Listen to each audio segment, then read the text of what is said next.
Thank you so much. Hare Krishna. Hare Krishna. Hare Krishna माता जी। हरे कृष्णा। हरे कृष्ण माता कैसे जी। माता जी आप? हरे कृष्ण माता जी। I am good, thank you. Hare Krishna. Neha माता जी हरे आपने बहुत कृष्ण। खूबसूरत गाया। नेहा माता जी धन्यवाद माता जी। हरे कृष्ण। बिग हरी बोल, बहुत ब्यूटीफुल। हरे कृष्ण माता जी, दंडवत प्रणाम। हरे कृष्णा। हरे कृष्ण माता जी। हरे हरे कृष्णा माता कृष्णा। जी। माता जी हरे कृष्णा, दंडवत प्रणाम। हरे कृष्णा। हरे कृष्णा। माता जी स्क्रीन विजिबल है ना? जी माता जी, हरे कृष्णा। जी स्क्रीन विजिबल है। Just a minute. ओम ज्ञानतिमिरान्धस्य ज्ञानाञ्जनशलाकया चक्षुरुन्मीलितं येन तस्मै श्रीगुरवे नमः। श्रीचैतन्यमनोभीष्टं स्थापितं येन भूतले स्वयं रूपः कदा मह्यं ददाति स्वपदान्तिकं। वन्देऽहं श्रीगुरो श्रीयुतपदकल्मलं श्रीगुरून् वैष्णवांश्च श्रीरूपं साग्रजातं सहगण रघुनाथान्वितं तं सजीवं साद्वैतं सावधूतं परिजनसहितं कृष्णचैतन्यदेवं श्रीराधाकृष्णपादान् सहगण ललितान् श्रीवशाखान्विताश्च। हे कृष्ण करुणा सिन्धो दीनबन्धो जगत्पते गोपेश गोपिका कान्तं राधाकान्तं नमोऽस्तुते। तप्त काञ्चन गौराङ्गी राधे वृन्दावनेश्वरी वृषभानुसुते देवी प्रणमामि हरिप्रिये। नमो विष्णुपदाय कृष्णपृष्ठाय भूतले श्रीमते भक्तिवेदान्त स्वामी इति नामिने। नमस्ते सरस्वती देवी गौरवाणी प्रचारिणे निर्विशेष शून्यवादी पाश्चात्य देशतारिणे। जय श्री कृष्ण चैतन्य प्रभु नित्यानंद श्री अद्वैत गदाधर श्रीवासादि गौर भक्तवृंद। हरे कृष्णा कृष्ण कृष्ण हरे हरे हरे राम राम राम हरे हरे। हरे कृष्ण सभी को। मेरी आवाज क्लियर आ रही है? जी माता जी आ रही है। जी माता जी आ रही है। हरे कृष्ण माता जी। हरे कृष्ण। ओके, तो हरे कृष्ण सभी को। आज जो है हम ईशोपनिषद के 17वें और 18वें श्लोक का अध्ययन करेंगे। तो स्पेसिफिकली क्या कोई बता सकते हैं कि श्लोक 16 में हम लोगों ने क्या समझा था? जी अर्जुन कुमार प्रभु जी, हरे कृष्ण। हरे कृष्ण माता जी। हरे कृष्ण। हाँ, मंत्र 16 में माता जी बताया कि भगवान के जो आनंदमय स्वरूप है उसको दर्शाया गया है। वो किस तरह से आच्छादित रहते हैं और किस तरह से उस आवरण को हटाने के लिए भक्त निवेदन करता है, उसके बारे में इसमें विस्तार से चर्चा हुई है। इसमें यह कहा गया है कि हे भगवान, हे आदि विचारक, हे ब्रह्मांड के पालक, हे नियामक, शुद्ध भक्तों के लक्ष्य, मानव जाति के प्रजापतियों के शुभचिंतक, कृपा करके आप अपनी दिव्य किरणों के तेज को हटा लें, जिससे मैं आपके आनंदमय स्वरूप का दर्शन कर सकूं। जिस प्रकार सूर्य और सूर्य की किरणें होती हैं, उसी प्रकार आप परमेश्वर हैं और मैं एक तुच्छ जीव हूं। इसके बाद बताया गया है कि भगवान एकर्ष के रूप में आदि दार्शनिक है। जो सबसे पहले के सबसे जो आदि है वो भगवान वही एकर्ष के रूप में बताया गया है कि आदि दार्शनिक है। और ब्रह्मांड के जो है उसको ब्रह्मांड का वो पूरे ब्रह्मांड का पोषण करते हैं। और इसीलिए ये कहा गया है कि ब्रह्मांड के अनुचर अवैयक्तिक नहीं हो सकते हैं। यद्यपि भगवान सभी प्राणियों का पालन पोषण करते हैं, किंतु वे विशेष रूप से अपने भक्तों और शुभ चिंतकों का भरण पोषण करते हैं। पालन पोषण जो है वो बेसिक नेसेसिटी जो है उसको बोलते हैं। और भरण पोषण के बारे में बताया कि भरण पालन पोषण के साथ उनकी सुख सुविधा आध्यात्मिक उन्नति के लिए सर्वोच्च लक्ष्य की प्राप्ति करने के लिए जो अग्रसर कराते हैं वो भगवान उसको बोला जाता है कि वो भरण पोषण भगवान उसका करते हैं। इसमें सूर्य और उसकी किरणों किरणों का सादृश्य बताया गया है कि जैसे वे गुणात्मक रूप से समान है वैसे ही भगवान और जीव एक ही गुण है, किंतु मात्रात्मक रूप से वो अभिन्न है, अलग अलग है, भिन्न है।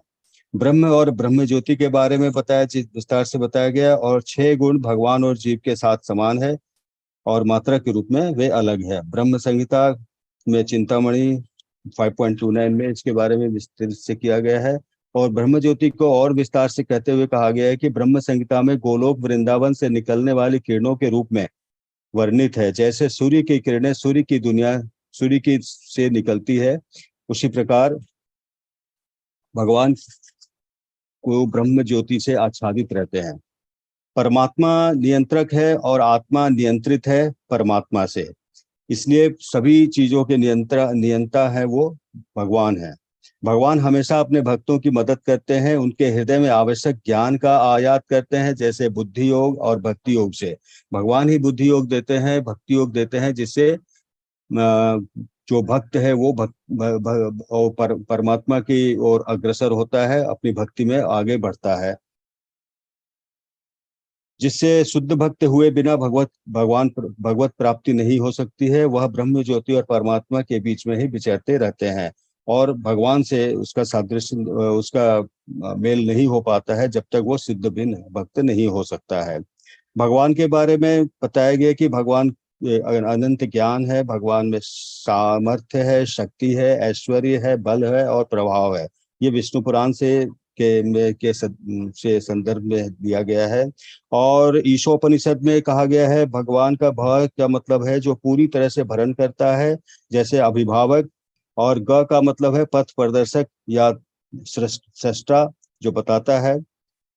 वान मतलब जिस पर सब कुछ आश्रित है, और ये है वान। ये तो भगवान की व्याख्या इसमें की गई है। हरे कृष्ण माता जी। जी, हरे कृष्णा। थैंक यू प्रभु जी। ओके, तो आज आप सबने जाना कि हम लोगों ने जो है 16वें श्लोक में जो है भगवान के बारे में, गोलोक वृंदावन से निकले गए ब्रह्म ज्योति के बारे में, और किस प्रकार हम उस आच्छादन को पार करके भगवत प्राप्ति कर सकते हैं, इन सब चीजों के बारे में वर्णन हम लोगों ने समझा है। तो आज के 2 श्लोक हैं, सबसे पहला 17वां श्लोक और उसके बाद 18वां श्लोक। उसमें हम क्या समझने वाले हैं इसके बारे में एक छोटे से शब्दों में जानते हैं। मंत्र 17 में प्रार्थना है, मृत्यु के समय कृष्ण को समझने पर जोर देती है, ये जो श्लोक है वो। और फिर मंत्र 18 में जो है भक्त की अंतिम प्रार्थना है, जो कृष्ण की कृपा को प्राप्त करना चाहता है। यहाँ जो है स्पेसिफिकली ये दोनों ही हम समझ सकते हैं। जो 17वां श्लोक है ये हमें तैयार करता है कि कैसे हम मृत्यु को प्राप्त करें तो भगवत प्राप्ति संभव होगी। और जो 18वां श्लोक है वो एक भक्त की अंतिम प्रार्थना है भगवान के प्रति कि जो उसके पथ पर जो भी कठिनाइयां आए या जो भी रुकावटें आए उसे जो है वो खुद भगवान दूर कर दे और भगवान की कृपा हो ताकि वो भगवत प्राप्ति कर सके। इस रूप से जो है ये 2 श्लोक में बताया गया है।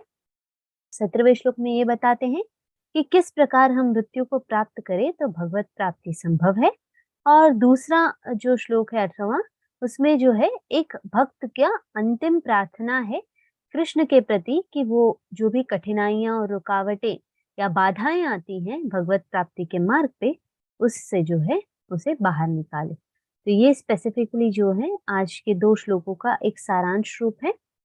और आगे जो है हम 17वां श्लोक समझेंगे जिसमें बताया गया है वायुर अनिलम अमृतम एतदम भस्मांतम शरीरम ओम क्रतो स्मर कृतम स्मर क्रतो स्मर कृतम स्मर। तो यहाँ पर क्या बताया गया है, यहाँ स्पेसिफिकली एक शब्द जो है दूसरे लाइन में एक शब्द जो है बारंबार जो है इसका प्रयोग हुआ है, स्मर। स्मर का अर्थ होता है कृपया स्मरण करो। राइट, यहाँ पर जो है हम समझ सकते हैं कि स्मरण की भावना के बारे में वर्णन बताया गया है। तो यहाँ स्मरण की भावना का वर्णन है कि कैसे हम स्मरण मार्ग से भगवत भक्ति कर सकते हैं। हरे कृष्णा, क्या मेरी आवाज नहीं आ रही है? आ रही है माता जी, आवाज आ रही है। ओके, तो यहाँ पर जो है स्मर शब्द से एक चीज का अनुरोध हम समझ सकते हैं, एक भक्त का अनुरोध हो सकता है बाकी भक्तों के प्रति, या हम कह सकते हैं ये एक मार्ग जो है दर्शाया गया है कि कैसे भगवत प्राप्ति संभव है। तो इसके लिए यहाँ पर जो है स्मरण या स्मर शब्द का प्रयोग हुआ है। यहाँ वायु शब्द से जो है वायु या अनिल शब्द से जो है हवा का वर्णन है। सबसे वायु शब्द जो है प्राण वायु या हमारे अंदर जो प्राण है इसके बारे में वर्णन है। अनिल शब्द का जो है प्रयोग इस संसार में या इस प्रकृति में जो वायु है या हवा है उसके लिए प्रयोग हुआ है। अमृत जो है आप सब जानते हैं, अमृत शब्द का अर्थ अविनाशी, जो हमेशा नित्य रहे, और सर्वश्रेष्ठ चीज को जो है अमृत कहते हैं। और इदम यानी यह, भस्मांतम यानी भस्म हो जाना या भस्म कर देना, शरीरम शरीर का। ओके, तो यहाँ पर ओम शब्द से जो है भगवान को ही दर्शाया गया है। अगर आप सबको याद हो तो 10वें अध्याय में भगवत गीता के जब हम भगवान की विभूतियों के बारे में समझते हैं तो वहाँ ओंकार का भी वर्णन आता है। यहाँ पर जो है बताया गया है, इस क्षण भंगुर शरीर को भस्म हो जाने दे और प्राण वायु को वायु के पूर्ण कोश में मिल जाने दे। अब हे भगवान, मेरे समस्त यज्ञों को स्मरण करें, और चूंकि आप चरम भोक्ता हैं, अतएव मैंने आपके लिए जो कुछ किया है उसे स्मरण करें। तो यहाँ पर क्या बता रहे हैं, ये जो क्षण भंगुर शरीर है इसे भस्मसात हो जाने दीजिए और मेरे इस प्राण वायु को इस प्रकृति के वायु के कोश में जो है मिल जाने दीजिए। और भगवान को कह रहे समस्त यज्ञों का स्मरण कीजिए जो मैंने आपके लिए किया है। यानी इस पूरे मेरे जीवन काल में या इस पूरे जीवन आयु में मैंने जो सारे कार्य किए हैं उनके बारे में आप स्मरण कीजिए, क्योंकि आप ही जो हैं चरम भोक्ता हैं, सब कुछ भोगने वाले आप हैं। तो कृपया इसके बारे में स्मरण करके मेरा जो आध्यात्मिक मार्ग है या आपकी प्राप्ति की इच्छा है उसे पूर्ण कर दीजिए।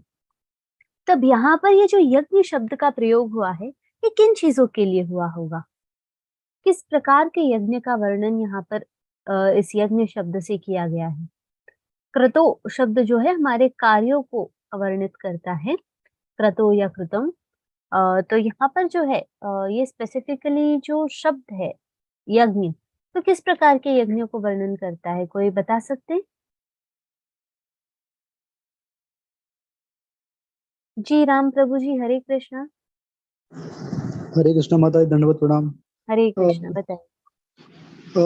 मुझे लगता है जो भी हम प्रभु के समर्पण के जो भी कार्य कर रहे हैं, जो कि हम अकर्म जिसको कहते हैं, बिना किसी इच्छा के द्वारा कर्म, और वो भगवान के हित में भगवान के इसको समर्पित किया हुआ जो भी कर्म हम करते हैं उसको हम यज्ञ के रूप में मान सकते हैं। और दूसरा जो हम नाम जप करते हैं, प्रभु को जो याद करते हैं, वो भी एक यज्ञ ही हम करते हैं। Correct, okay, nice, thank you प्रभु जी।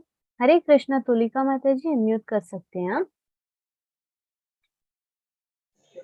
हरे कृष्णा माता जी, दंडवत प्रणाम। माता जी, यहाँ पर जो यज्ञ शब्द का प्रयोग हुआ है वो भगवान के हरि नाम संकीर्तन के लिए हुआ है, क्योंकि ये जो कलयुग है इसमें हरि नाम संकीर्तन ही एकमात्र यज्ञ है जिससे हम भगवान को प्राप्त कर सकते हैं। तो इसका वर्णन भगवान ने गीता में भी बोला है कि कलयुग में यज्ञों में मैं हरि नाम संकीर्तन हूँ, जैसे उन्होंने बोला है ना, निर्विशेष में मैं ओंकार हूँ, इस तरह से उन्होंने मेंशन किया है गीता में। जी, हरे कृष्णा। हरे कृष्णा जी। हरे कृष्णा। विकास कुमार प्रभु जी, अनम्यूट कर सकते हैं आप। हरे कृष्णा माता जी, दंडवत प्रणाम। हरे कृष्णा, बताइए। मेरे विचार से यज्ञ का मतलब कलयुग में, जैसे माता जी ने बोला, भगवान को स्मरण करना, भगवान को जपना। तो हरे कृष्णा के रूप में ये मंत्र हमने प्रभु चैतन्य प्रभु से मिला हुआ है, तो ये यज्ञ है जो रियल रूप में है। लेकिन भौतिक यज्ञ अलग है जिसमें किसी की चाह के लिए हम यज्ञ करते हैं। ये वास्तविक यज्ञ ये है जब हम भगवान के समर्पण के लिए करते हैं, भगवान को पाने के लिए हम करते हैं। लेकिन जो भौतिकवादी यज्ञ है वो किसी चाह के लिए करते हैं। अलग अलग तरह के यज्ञ लोग करते हैं, उसके यज्ञ का प्रकार अलग है। कोई धन के लिए, कोई समृद्धि के लिए, किसी कोई समाज के लिए यज्ञ करता है, वो अलग है। बट जो रियलिटी और वास्तविकता भगवान के पाने के लिए यज्ञ, वो भगवान को जपना है किसी के रूप में। जी, हरे कृष्णा। थैंक यू प्रभु जी। जी सीमा माता जी, हरे कृष्णा। हरे कृष्णा माता जी, दंडवत प्रणाम। हरे कृष्णा। माता जी, यहाँ पे मतलब हमने कई बार सुना है भव्य आचार्यों से, जब संकीर्तन करते हैं तो वो यज्ञ के समान है, है ना? तो शायद जी। मतलब मेरी समझ से मुझे लग रहा है कि यहाँ पे वो बात बोली गई है कि मतलब यहाँ पे मतलब पृथ्वी लोक पे और कली युग में उस टाइप का यज्ञ नहीं हो पाएगा जैसे सतयुग में होता था, त्रेता युग में होता था या द्वापर युग में होता था। ना तो वैसे साधन है, ना संसाधन है, ना वैसे आचार है, ना वैसी नॉलेज है। तो इसलिए शायद जो है ना, मतलब यहाँ पे 100% वो बोला गया है ये वाली बात कि जब हम संकीर्तन करते हैं तो वो यज्ञ है जी, ना। ओके। तो आई थिंक सो, मेरे हिसाब से मुझे वो लग रहा है। संकीर्तन यज्ञ, ओके। जी जी अर्जुन प्रभु जी, आप कुछ ऐड करना चाहते हैं इसमें? जी जी माता जी, हरे कृष्णा माता जी। हरे माता कृष्ण। जी, मुझे ये लग रहा है कि माता जी जो नवदा भक्ति है, जो 9 प्रकार की भक्ति है, वो सारे भी ये यज्ञ में ही आएगा, ऐसा लगता है मुझे। ओके जी। क्योंकि इसमें से कोई भी एक अगर करके भगवान को अगर किया जाता है तो भगवान को प्राप्त किया जा सकता है। किसी एक, जैसे श्रवणम है, कीर्तनम है, भगवान का स्मरण करना है, चरण कमलों की सेवा, पाद सेवनम है, अर्चना है, भगवान की प्रार्थना करना है, सेवा करना है, भगवान की दास्यम भाव है, आत्मनिवेदन है। इसमें से कोई भी एक को अगर कोई भी भक्त लेकर के चलता है तो निश्चित रूप से भगवत प्राप्ति हो सकती है। तो ये सारे जो है नवदा भक्ति है, वो यज्ञ में ही आएगा माता जी, ऐसा लगता है मुझे। जी, जी ओके। माता जी, हरे कृष्ण थैंक यू माता जी। प्रभु जी, हरे कृष्ण। ओके, तो स्पेसिफिकली जो है यहाँ यज्ञ शब्द का अर्थ है कि आजीवन एक जीवात्मा जो है इस शरीर में रहते हुए भगवत प्राप्ति के मार्ग पे जो भी सारे कोशिशें करते हैं, वो सारी ही जो है यज्ञों में आएंगी। यानी हम भगवान के प्रति हमारी भक्ति भावना को सोच सकते हैं, भगवान के प्रति हमारे क्या बोलते हैं, प्रार्थनाएं समझ सकते हैं, भगवान के सेवा में हमारे कार्य समझ सकते हैं। ये सारे ही जो हैं इस यज्ञों में कंसिडर होंगे। है? तो यहाँ नेक्स्ट स्लाइड में भी जो है इन्हीं सब चीजों का वर्णन है आगे के सारे स्लाइड्स में। माता जी नेक्स्ट स्लाइड प्लीज। यहाँ पर जो है अस्थायी भौतिक शरीर निश्चित रूप से एक विदेशी पोशाक है। इसके बारे में वर्णन ऑलरेडी हम लोगों ने जो है भगवत गीता में जाना था। ये जो शरीर है ना, ये एक पोशाक की तरह है, यह एक वस्त्र की तरह है। ये शरीर एक वस्त्र की तरह है। हर एक जीवात्मा जो है जैसे हम इस शरीर के लिए नए नए वस्त्र बदलते रहते हैं, उसी तरीके से जीवात्मा जो है एक शरीर से दूसरे शरीर बदलती रहती है। न जायते म्रियते वा कदाचिन नायं भूत्वा भविता वा न भूयः अजो नित्य शाश्वतोयम पुराणो न हन्यते हन्यमाने शरीर। यहाँ पर बताते हैं कि आत्मा के लिए किसी भी काल में न तो जन्म है न मृत्यु, वह न तो कभी जन्मा है न जन्म लेता है और न जन्म लेगा। वह अजन्मा नित्य शाश्वत तथा पुरातन है। शरीर के मारे जाने पर वह मारा नहीं जाता। वो शरीर है जो जन्म लेता है, आत्मा नहीं। आत्मा जो है सिर्फ और सिर्फ देहांतरण करता है एक शरीर से दूसरे में। इसके बारे में वर्णन जो है हम लोगों ने ऑलरेडी भगवत गीता में समझा है। तो यहाँ पर हम समझ सकते हैं कि आजीवन हमें जो है हमारे मृत्यु के उस एक पल के लिए जो है कार्य करना है, जिससे हम उस मृत्यु के समय भगवान के बारे में स्मरण कर सके और भगवत प्राप्ति कर सके। आप सब जानते हैं ऑलरेडी भरत महाराज की स्टोरी, तो मुझे रिपीट करने की आवश्यकता नहीं है। और इवन बाकी रेफरेंसेस भी आप लोग जानते हैं, जहाँ पर बताया गया है कि मृत्यु के समय भगवान के स्मरण से जो है भगवत प्राप्ति संभव होती है। तो यहाँ पर जो है ये पूरा श्लोक इसी चीज के बारे में वर्णन देता है कि आजीवन जो है हमें एक उस मृत्यु के दिन के लिए प्रयास करना चाहिए, अभ्यास करना चाहिए। अब हमें ये नहीं पता है कि हम कब मरने वाले हैं या कब हमारा मृत्यु जो है निश्चित हुआ है। तो इसे न जानते हुए अगर हम बोलेंगे कि नहीं मृत्यु आने तो अभी तो नहीं आने वाला है ना, जब आएगा तब देखेंगे इसका अभ्यास कैसे करना है, 1 साल पहले करूंगा, 1 महीने पहले करूंगा या 1 दिन पहले करूंगा, ये शब्द जो है हम कभी प्रयोग नहीं कर सकते, क्योंकि हमें पता ही नहीं है कि हमारा मृत्यु कब है। कल हो, परसों हो, अगले क्षण हो, इस चीज के बारे में हम नहीं जानते हैं। तो इसलिए जो है आजीवन जब से जन्मे हैं तब से मृत्यु तक के समय तक हमें जो है मृत्यु के वो आखिरी क्षण में भगवान की याद आए, इसी चीज का अभ्यास जो है करना होगा। और जैसे कि कई लोगों का प्रश्न होता है कि अगर मृत्यु के समय भगवान को याद कर लिया तो हो गया क्या, हम लोग भगवत प्राप्ति कर लेंगे? तो हाँ, अगर मृत्यु के एक क्षण अगर हम लोग को भगवान का स्मरण हो जाए तो भगवत प्राप्ति संभव हो जाएगी। परंतु एक चीज के बारे में हमें ध्यान रखना है कि आजीवन अगर अभ्यास नहीं किया होगा तो मृत्यु के समय भगवान के बारे में स्मरण होना भी संभव नहीं है। करेक्ट? कई लोग कहते हैं कि पूरे आजीवन में गलती करूंगा, आखिरी क्षण भगवान के बारे में स्मरण कर लूंगा। ये कभी संभव नहीं हो पाएगा। जब तक हम अभ्यास नहीं करेंगे तब तक कोई भी चीज हमें याद हो, ये संभव नहीं है। मैं एक सिंपल उदाहरण के रूप में अगर मैं बताऊं तो अगर हमें जो है वाक्य लिखना आना चाहिए या शब्दों का निर्माण आना चाहिए तो सबसे पहले जो है वर्णमाला का ज्ञान भी होना चाहिए। उस वर्णमाला को लिखने का ज्ञान, पढ़ने का ज्ञान, समझने का ज्ञान, एक एक शब्द का अर्थ, हर एक चीज महत्वपूर्ण है। तो इसी तरीके से आजीवन अगर हम अभ्यास नहीं करेंगे तो मृत्यु के समय भगवान के बारे में स्मरण होना भी संभव नहीं है।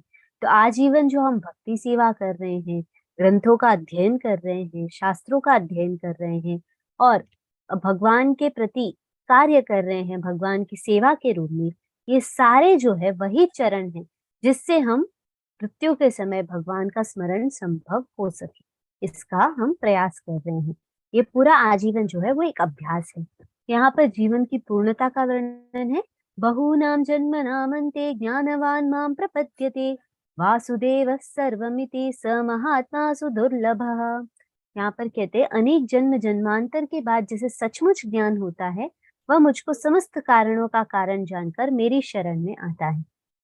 ऐसा महात्मा अत्यंत दुर्लभ है। एक चीज हमें जानना होगा कि ये जो जन्म मिला है, मानव जन्म, ये अत्यंत दुर्लभ जन्म है जो हमें मिला है।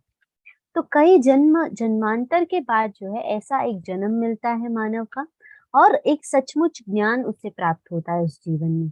तो वो ज्ञान प्राप्त करके हमें जो है भगवान को कारणों का कारण जब हम समझते हैं तब भी हम भगवान के शरण को ग्रहण करते हैं और तब भी जो है भगवान के बारे में स्मरण संभव होगा आखिरी क्षण में और भगवत प्राप्ति भी संभव होगी।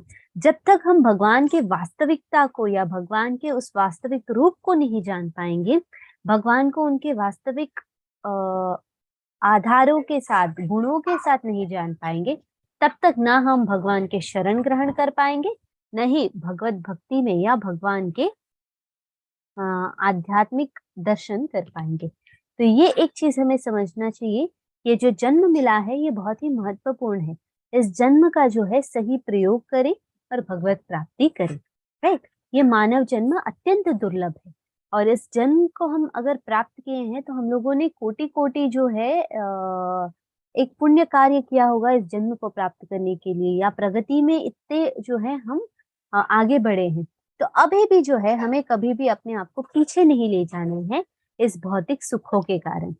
इस भौतिकवादी सुखों के प्रति हम अगर बंधे रहेंगे तो हमेशा नीचे गिरेंगे और पतन के मार्ग में जाएंगे। तो हमें जो है इंद्रिय तृप्ति से आगे बढ़कर इंद्रियों को नियंत्रित करके जो है भगवत प्राप्ति का ही मार्ग सुनिश्चित करना है हमारे जीवन में।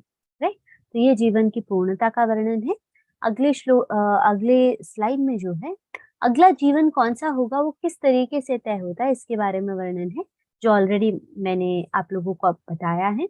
यम यम वापि स्मरण भावम त्यजन्त्यन्ते कलेवरम तम तमेवेति कौन्तेय सदा तद्भाव भावितः। यानी हे कुंती पुत्र, शरीर त्यागते समय मनुष्य जिस जिस भाव का स्मरण करता है वह उस भाव को निश्चित रूप से प्राप्त करता है। और ये भाव का जो स्मरण है वो कैसे संभव होता है? तो आजीवन उस व्यक्ति ने जो कुछ भी चीजों के बारे में स्मरण किया होगा उसी के जो है स्मरण शक्ति द्वारा ये स्मरण संभव हो पाएगा। तो हमें निश्चित रूप से वही चीज या वही भावना की समझ आएगी या स्मरण होगी। तो आजीवन जो है प्रयास महत्वपूर्ण है। अगला जीवन कौन सा होगा वो ये स्मरण तय करेगा। हमारे जो उस क्षण का जो स्मरण है वो तय करेगा कि कौन से जीवन को या कौन से योनि को हम प्राप्त करेंगे। राइट? तो इसके लिए आप लोग सब जो है भरत महाराज की कथा जानते हैं। मैं यहाँ वापस से वर्णन नहीं करूंगी, परंतु इतना समझना है कि स्मरण शक्ति द्वारा ही ये संभव होता है। एक मिनट।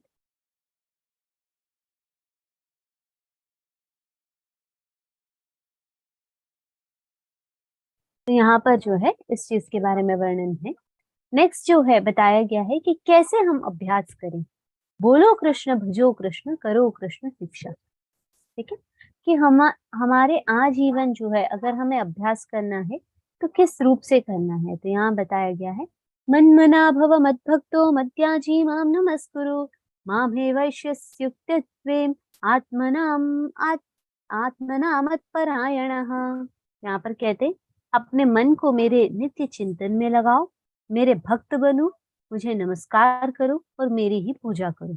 इस प्रकार मुझ में पूर्णतया लीन होने पर तुम निश्चित रूप से मुझको प्राप्त कर पाओगे। यानी आजीवन प्रयास करने का मार्ग क्या है, यहाँ बताया गया है कि हमें जो है हमेशा नित्य ही जो है भगवान के चिंतन में लगना है, भगवान का भक्त बनना है और भगवान को नमस्कार करके भगवान की पूजा या सेवा में लगे रहना है। इस प्रकार जो है पूर्णतया भगवान के ही स्मरण में हम लगे रहेंगे, आजीवन जो है भगवान के स्मरण में लगे रहेंगे, तल्लीन रहेंगे भगवान की भक्ति में, तो निश्चित रूप से भगवत प्राप्ति कर पाएंगे। तो ये यहाँ पर जो है भगवान शिक्षा देते हैं कि कैसे जो है भगवत प्राप्ति संभव हो पाएगी या हमें क्या करना है कि हम भगवान को प्राप्त कर सके। और नेक्स्ट स्लाइड में जो है स्पेसिफिकली नवधा भक्ति के बारे में वर्णन है, जो यहाँ ये स्पेसिफिकली कहाँ से लिया गया है, तो श्रीमद् भागवतम के 7वें खंड के 5वें अध्याय के 23वां और 24वां श्लोक जो है ये है। यहाँ बताते श्री प्रहलाद उवाच श्रवणं कीर्तनं विष्णु स्मरणं पाद सेवनम् अर्चनं वंदनं दास्यं सख्यम् आत्मनिवेदनम् इति पुंसार्पिता विष्णोर्भक्तश्चेन्न बलक्षणा क्रियेत भगवत्यथा तन्मयेद्धीतमुत्तमम्। यहाँ पर जो है 9 मार्ग बताए गए हैं। श्रवणम कीर्तनम विष्णु स्मरणम पाद सेवनम अर्चनम वंदनम दास्यम सख्यम आत्मनिवेदनम। यहाँ पर जो है आप सब इसका अर्थ जानते हैं, फिर भी अगर हमें समझना होगा तो अर्चनम और वंदनम में क्या अंतर है। तो अर्चनम स्पेसिफिकली जो है हम एक अर्च विग्रह के प्रति जो हमारी सेवा है उसे अर्चनम रूप से हम समझ सकते हैं, और वंदनम जो है भगवान के प्रति हमारी प्रार्थनाओं को जो है हम वंदनम समझ सकते हैं। और इसके अलावा आई थिंक बाकी के जो शब्द हैं वो अत्यंत सरल हैं समझने के लिए। या स्पेसिफिकली अर्चनम यानी अर्च विग्रह के प्रति हमारी सेवा की भावना या पूजा की भावना, वंदनम में जो है हमारे भगवान के प्रति प्रार्थनाएं। ये जो 2 हैं वर्णन स्पेसिफिकली हमें समझना है। और आगे जो है नेक्स्ट स्लाइड में इसी चीज के बारे में वर्णन है कि कौन जो है सर्वोत्तम उदाहरण है इन सारे कार्यों के या इन सारे प्रकार के नवधा भक्ति के अभ्यास। श्रवण जो है परीक्षित महाराज, कीर्तन सुखदेव गोस्वामी जी, स्मरण में जो है प्रहलाद महाराज, अर्चन में पृथु महाराज, और स्पेसिफिकली जो है पाद सेवनम में लक्ष्मी देवी, वंदनम में अक्रूर, दास्य में हनुमान, सख्य में अर्जुन, आत्मनिवेदन में बलि महाराज। और ये सभी नवधा भक्ति जो पालन करते हैं या हर चीज जो है इन सारे चीजों के एक श्रेष्ठ उदाहरण रूप हम अम्बरीश महाराज को समझ सकते हैं। तो ये जो स्पेसिफिकली है ये हमारा एक मार्ग है कि कैसे हम भगवत प्राप्ति कर सकते हैं। तो इसमें से एक करें या 9 के 9 करें, या इसमें से कुछ चुन के हमारे लिए जो संभव है उसका हम प्रयास करें। ये सारा ही जो है हमें आध्यात्मिक उन्नति के मार्ग पे ले जाएगा और हमें जो है हमारे उस मृत्यु के क्षण के लिए तैयारी कराएगा। तो ये हमें याद करना है और इसके आधार पर जो है हमें हमारी भगवत भक्ति सुनिश्चित करनी है। तो ये यहाँ महत्वपूर्ण चीज है। यहाँ जो है बताते हैं भक्ति सेवा की ये 9 प्रक्रियाएं ईश्वर के साथ निरंतर संपर्क में रहने में मदद करती है या एक संबंध बनाने में मदद करती है।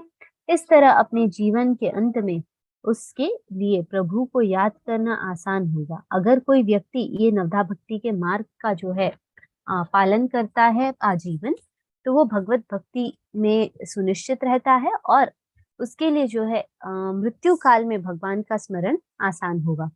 उनमें से केवल एक को अपनाने से ही सर्वोच्च पूर्णता प्राप्त हो सकती है। यानी ये जो नवधा भक्ति के 9 मार्ग हैं, इनमें से अगर हम एक को भी प्राप्त कर ले तो सर्वोच्च पूर्णता को प्राप्त करने का जो है मार्ग हमें मिल जाएगा। हमें ये समझना है कि हमें या तो हमारे संभवता के हिसाब से, हमारी योग्यता के हिसाब से हम इसमें से एक चुन सकते हैं, या 9 प्रकार अगर हम पालन कर सकते हैं तो करें, जितना हो सके उतना करें, जिससे हम हमारे जीवन की पूर्णता को प्राप्त कर सकते हैं। पूर्णता कब होगी? जब हम आध्यात्मिक प्रगति करके भगवत प्राप्ति करेंगे। तो ये स्पेसिफिकली इस श्लोक का अर्थ है। तो इस श्लोक में से जो है 2 प्रश्न होंगे आप लोगों के लिए। स्पेसिफिक पहला है कि जीवन की पूर्णता क्या है, और नेक्स्ट है भक्ति सेवा की 9 प्रक्रियाएं क्या हैं, राइट। तो ये स्पेसिफिकली 17वें अध्याय के बारे में है। और अगर कोई कीर्तन करना चाहते हैं तो एक बार कीर्तन करके थोड़ा सा रिफ्रेशमेंट लेके हम नेक्स्ट जो 8वां श्लोक है उसके साथ आगे बढ़ सकते हैं। कोई एक छोटा सा कीर्तन करना चाहते हैं? हरे कृष्ण।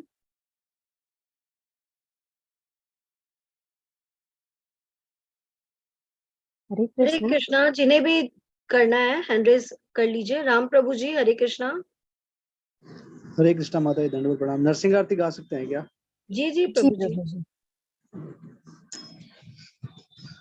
नमस्ते नरसिंहाय प्रह्लाददायी हिरण्यकशिपूर्वक्षः शिलटङ्कनखालय इतो नरसिंहा परतो नरसिंहा यतो यतो यामि ततो नरसिंहा बहिर्नरसिंहा हृदये नरसिंहा नरसिंहमादिं शरणं प्रपद्ये तव कर कमलवरे नखाम अद्भुत सिंगा दलिता हिरण्यकशिपु तनुभृंगा केशवधृता नरहरिरूप जय जगदीश हरे जय जगदीश हरे जय जगदीश हरे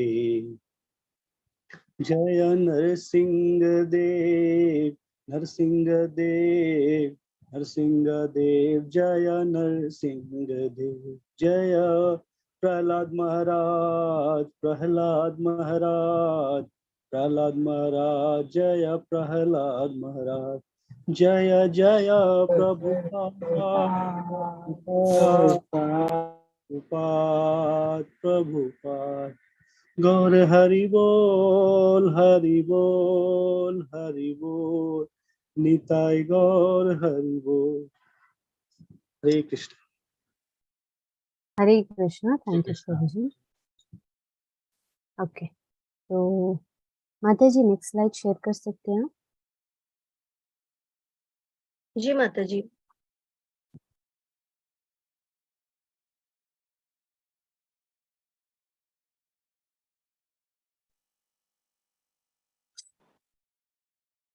ओके, तो हम आगे जो है 18वें श्लोक के साथ आगे बढ़ते हैं। स्पेसिफिकली जैसे मैंने कहा 17वां श्लोक जो है हमें एक प्रार्थना के रूप से हम समझ सकते हैं, या मृत्यु की कैसे तैयारी करें इसके बारे में वर्णन है। और नेक्स्ट जो 18वां श्लोक है उसमें एक अंतिम प्रार्थना है भगवान के लिए कि भगवान अपनी कृपा हम पर बनाए रखे, ताकि हम जो है भगवत भक्ति के मार्ग पे कोई कठिनाई नहीं आए या बाधाएं नहीं आए और हम भगवत प्राप्ति कर सके। तो इसके बारे में वर्णित करता हुआ, या इसके बारे में जो है एक प्रार्थना है कि हम कैसे भगवान को जो है प्राप्त कर सके। इसके लिए भगवान की कृपा भी आवश्यक है, इस चीज के बारे में वर्णित करता हुआ ये जो अगला श्लोक है। तो यस, नेक्स्ट श्लोक के साथ हम आगे बढ़ते हैं। स्पेसिफिकली यहाँ बताया गया है, अग्नेनय सुपथाराये अस्मान् विश्वानि देववायुनानि विद्वान् युयोध्यस्मन् जुहराणमेनो भूयिष्ठम ते नम उक्तिम विधेम। तो यहाँ पर जो है स्पेसिफिकली बताया गया है, अग्नेः नय सुपथाराये अस्मान् विश्वानि देव वयुनानि विद्वान् और युयोध्यस्माज जुहुराणमेनो भूयिष्ठतां ते नाम उक्तम विधेम, ते नम उक्तम विधेम। तो यहाँ पर जो है स्पेसिफिकली कुछ शब्दों के अर्थ महत्वपूर्ण है। अग्नि है यानी अग्नि के समान शक्तिशाली व्यक्ति के लिए प्रयोग हुआ है, तो यहाँ भगवान के लिए। नया यानी कृपया ले चले, ले चलने को या कहीं जाने के बारे में जो है जब वर्णन होता है तो संस्कृत भाषा में नय शब्द का प्रयोग होता है। और सुपथा यानी सही मार्ग, राय शब्द जो है अपने पास तक पहुंचाने के लिए, यानी हम समझ सकते हैं राय अपने पास लाने जैसा।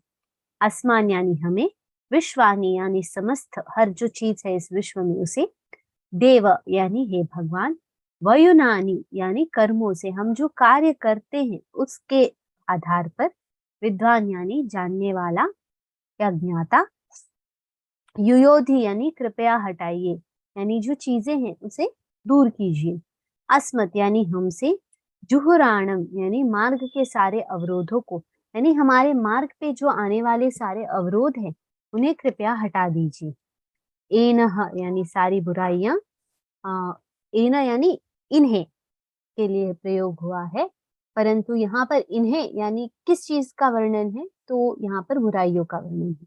भूयिष्ठाम यानी अत्यधिक, जो बहुत ज्यादा है उसे, ते यानी आपको, नमः या नमः उक्तम यानी नमस्कार के वचन मैं दे रहा हूँ, विधेम मैं करता हूँ। यहाँ पर स्पेसिफिकली ये शब्दों के अर्थ है, महत्वपूर्ण है इसमें। तो अग्नि के समान शक्तिशाली यानी हम यहाँ पर प्रकृति में सर्वशक्तिशाली जिस चीज को मानते हैं, इस प्रकृति के भौतिक चीजों में, उसके आधार पर यहाँ पर जो है अग्नि शब्द का प्रयोग हुआ है। राइट, तो यस, नेक्स्ट जो है इसका अर्थ समझते हैं या भावार्थ रूप से समझते हैं। यहाँ कहते हैं, हे अग्नि के समान शक्तिशाली भगवान, हे सर्वशक्तिमान, अब मैं आपको नमस्कार करता हूँ और आपके चरणों पर दंडवत प्रणाम करता हूँ। हे भगवान, आप अपने तक पहुंचने के लिए मुझे सही मार्ग पर ले चले, और चूंकि आप मेरे द्वारा भूतकाल में किया गया सब कुछ जानते हैं, अतएव मुझे विगत पापों के फलों से मुक्त कर दें, जिससे मेरी प्रगति में कोई अवरोध ना है। यानी यहाँ पर जो है एक प्रार्थना है भगवान के प्रति, ये कहते हुए कि आप तक मुझे पहुंचने की इच्छा है और इसके लिए आप सही मार्ग मुझे जो है दर्शाएं। और ये सही मार्ग दर्शाते हुए साथ साथ जो है मेरे सारे ही जो कर्म हैं जो मैंने किए हैं इसके बारे में आपको पता है। कैसे? तो परमात्मा जो है हमारे सारे कर्मों के साक्षी के रूप में हमारे शरीर में विद्यमान है, तो हर चीज का जो है कच्चा चिट्ठा भगवान के पास है। यहाँ पर कहते हैं कि जो विगत पाप कर्म भी मैंने किए हैं उनके फलों से भी मुझे मुक्त कर दीजिए, जिससे मेरी प्रगति में कोई अवरोध ना आए, या जिससे मेरी आध्यात्मिक प्रगति जो है सही रूप से आगे बढ़ सके। तो यहाँ पर एक प्रार्थना रूप से बताया गया है कि कैसे भगवान जो है हमें शुद्ध करके आगे बढ़ा सकते। अगर भगवान की कृपा हो तो हम जो है भगवान हमें शुद्ध करते हैं और आध्यात्मिक प्रगति में आगे बढ़ाते हैं। तो इस चीज के बारे में वर्णित करते हुए बाकी के और एक्स्ट्रा जो रेफरेंसेस हैं अगले श्लोक जो है स्लाइड्स में लिए गए हैं। तो यहाँ पर एक स्पेसिफिक चीज का वर्णन है, कृष्ण के प्रति समर्पण। तो ये समर्पण की भावना क्या होती है, या हम कैसे इसे समझेंगे? समर्पण क्या है, कोई बता सकते हैं? समर्पण शब्द से हम क्या समझते हैं, एक सरल भाषा में अगर जानना हो। जी तुलिका माता जी, हरे कृष्णा। हरे कृष्णा माता जी, धन्यवाद, प्रणाम। माता जी, समर्पण से कि 100% हम सिर्फ भगवान के चरण कमलों में ही आश्रित हैं, मतलब भगवान के अलावा हमारा और कोई आश्रय नहीं है। ओके, ऐसा दृढ़ विश्वास। ओके। जी अर्जुन कुमार प्रभु जी। हरे कृष्ण माता जी। हरे कृष्ण। माता जी, समर्पण का मतलब है कि हम अपने तन मन धन से और कर्म से पूरी तरह से भगवान को ही अपने आप को समर्पण कर देते हैं कि अब जो जो करेंगे भगवान करेंगे। जैसा जैसा जैसा ये कहा गया है कि नाव भी तेरी कवैया भी तुम, और ये जो नदी भी तुम्हारा, तो सब कुछ तुम्हारा है और हम भी तुम्हारे हैं। तो फिर अब इसमें और क्या डरना। तो जी इस तरह से पूर्ण समर्पण की भावना होनी चाहिए, तभी भगवान की प्राप्ति हो सकती है माता जी। हरे कृष्ण ओके। माता जी। हरे कृष्ण। जी राम प्रभु जी। हरे कृष्ण। हरे कृष्ण माता जी। मैं भगवत गीता से अगर समझूं तो जैसे अर्जुन के पास कोई समस्या का समाधान नहीं था, मतलब वो सब कुछ जानते हुए भी वो कोई भी निर्णय लेने में असमर्थ था। वहां पर उसके पास कोई ऑप्शन नहीं था कि भगवान के सामने वो समर्पण कर दे। तो उसके जितने भी ज्ञान थे सब शून्य थे भगवान के सामने। तो इसलिए हमें जब भगवान के सामने जाए तो हम हमारे जो भी ज्ञान, जो भी नॉलेज है, सबको भूल जाना चाहिए और जो प्रभु की आज्ञा को, प्रभु के ऊपर अपने आप को समर्पित कर देना चाहिए। प्रभु आप ही हैं हमारे आखिरी उम्मीद हैं और इस पूरे पृथ्वी पे, पूरे ब्रह्मांड में कोई और नहीं है। ओके। जी विकास प्रभु जी। हरे कृष्ण। आपका ओपिनियन। हरे कृष्ण माता जी। समर्पण का हरे भाव ये, कृष्ण। हरे कृष्ण। हरे कृष्ण। आप म्यूट हो गए हैं विकास प्रभु जी, अनम्यूट हाँ कर दीजिए। हाँ जी माता, हरे कृष्ण माता जी। समर्पण का भाव ये है कि हम अपने भगवान को इस तरह से हरे भजें कि हम उसकी बिना अपेक्षा का, जो हमारी अंदर में कोई चाह है वो न रहते हुए हम भगवान को सेवा में लगे रहें, भगवान को स्मरण करें, भक्ति करें। जो कुछ होगा वो भगवान के प्रसाद के रूप में होगा। ओके। तो ये सीमा माता समर्पण। जी। ओके प्रभु जी। हरे कृष्ण। सीमा माता जी आपका हरे ओपिनियन। हरे कृष्णा माता जी। प्रभु जी माता जी ने बहुत ब्यूटीफुली बोल दिया है।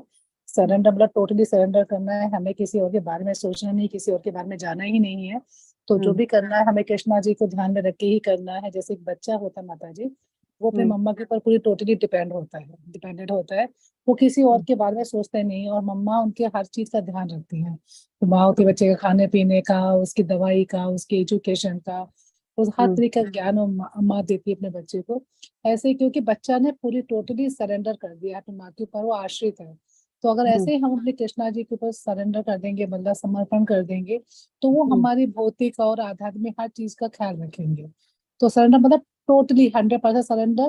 तो कुछ जो भी अच्छा हो रहा है वो कृष्णा जी कर रहे हैं, जो कुछ बुरा आपके साथ में रहा तो वो हमारे प्रारब्ध, हमारे कर्म है, जिसकी वजह से हमें जो भुगतना पड़ रहा है। तो कुछ भी हमें गिला शिकवा मतलब कृष्णा जी से नहीं या किसी से भी नहीं होती। हम खुश रहते हैं, मस्त रहते हैं, क्योंकि हम कृष्णा जी पे आश्रित है।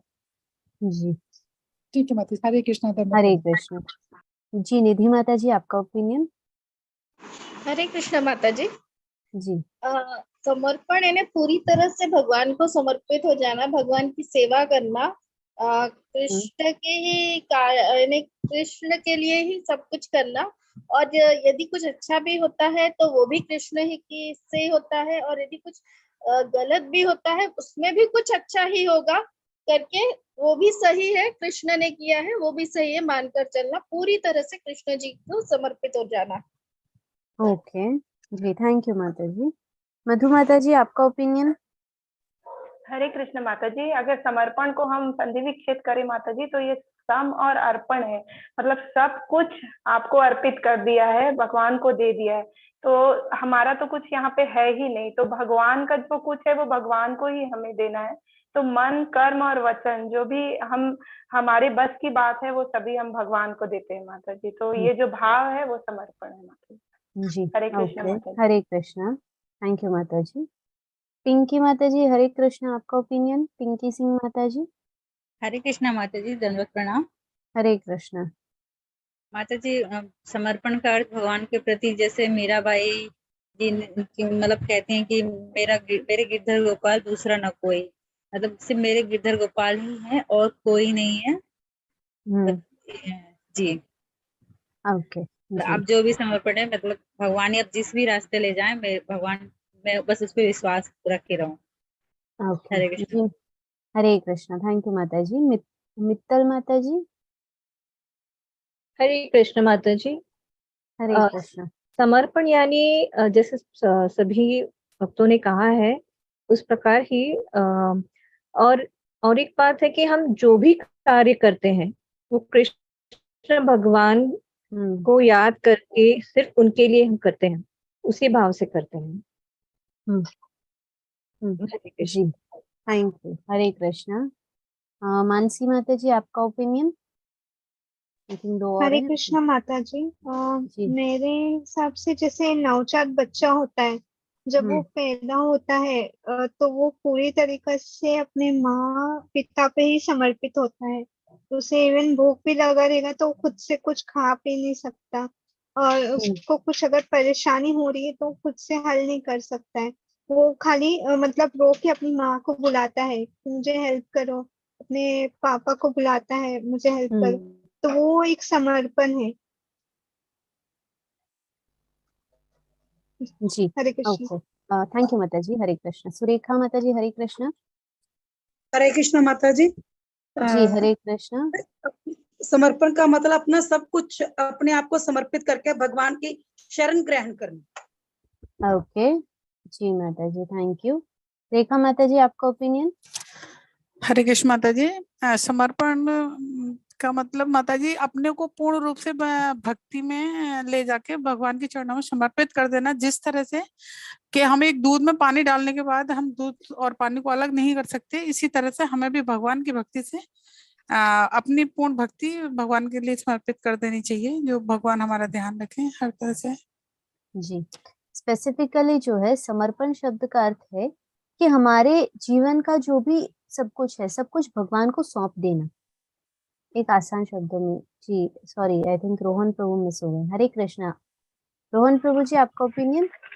जी माता जी, हरे कृष्ण। तो जैसे कि सभी भक्तों ने कह ही दिया, तो जैसे कि हम देखते हैं कि समर्पण का जो संधि विच्छेद किया सम और अर्पण, तो हम देखते हैं कि हमारे जो महाराज है वे त्रिदंडी सन्यासी कहलाते हैं। उन्होंने अपने शरीर, मन और अपने विचार मतलब सभी कृष्ण को अर्पण कर दिया है। तो जैसे कि भगवान स्वयं गीता में कहते हैं, मत परतरम नान्यत् किंचित् अस्ति दंडनीय मयि सर्वमिदं प्रोक्तम सूत्रे मणिगणा इव। तो ये संपूर्ण संसार भगवान का ही है, और अगर हम भगवान की दी हुई वस्तु को भगवान को ही ना अर्पण करें तो हम जैसे कि भगवान खुद कहते हैं कि चोर कहलाएंगे। तो वही हमें भगवान की दी हुई चीजों को मतलब हमें अपने तन और मन से उनको अर्पण करना पड़ेगा, यही कृष्ण को समर्पण। हरे कृष्ण। ओके जी, हरे कृष्ण। यहाँ पर जो है स्पेसिफिकली समर्पण यानी सम और अर्पण। सम को जो है हम अगर संस्कृत में समझे तो सम्यक शब्द का अर्थ आता है। सम्यक यानी पूर्ण रूप से, सही तरीके से, परफेक्टली।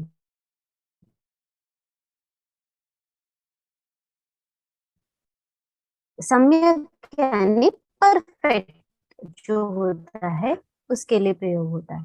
तो यहाँ पर हम समझ सकते हैं, यानी उसे अगर हम भगवान को समर्पित कर जीवन है ये आपका है, ये जो भावना रखते हैं या मेरा जीवन मेरा नहीं है, ये एक जीवन ही नहीं है, ये सब आपकी देन है, ये एक जो सौंपने की भावना होती है ना, इससे समर्पण बताया गया यहाँ पर। यहाँ कहते हैं भगवान के प्रति समर्पण और उनकी अकारण दया की ही प्रार्थना करके भक्त पूर्ण आत्म साक्षात्कार के मार्ग पर आगे बढ़ सकता है।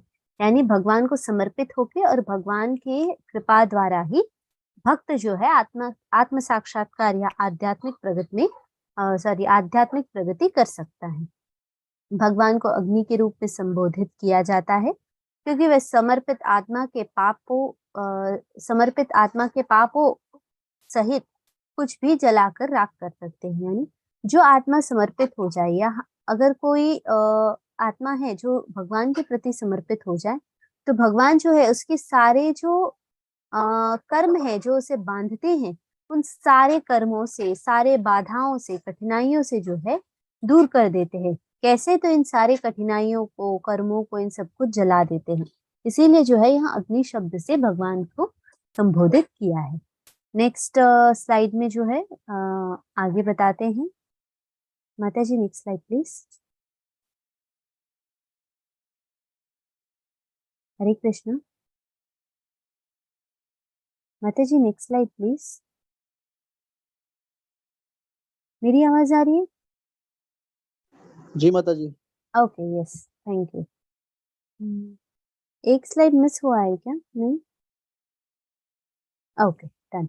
ये जो है स्पेसिफिकली अगर आप सभी को याद हो भगवत गीता में से है, सर्वधर्मान् परित्यज्य मामेकं शरणं व्रज अहम त्वाम सर्व पापेभ्यो मोक्षयिष्यामि मा शुचः। ये समस्त प्रकार के धर्मों का परित्याग करो और मेरी शरण में आओ, मैं समस्त पापों से तुम्हारा उद्धार कर दूंगा, डरो मत। यानी जो भी है उन सभी चीजों को जो है जलाकर राख कर सकते हैं भगवान।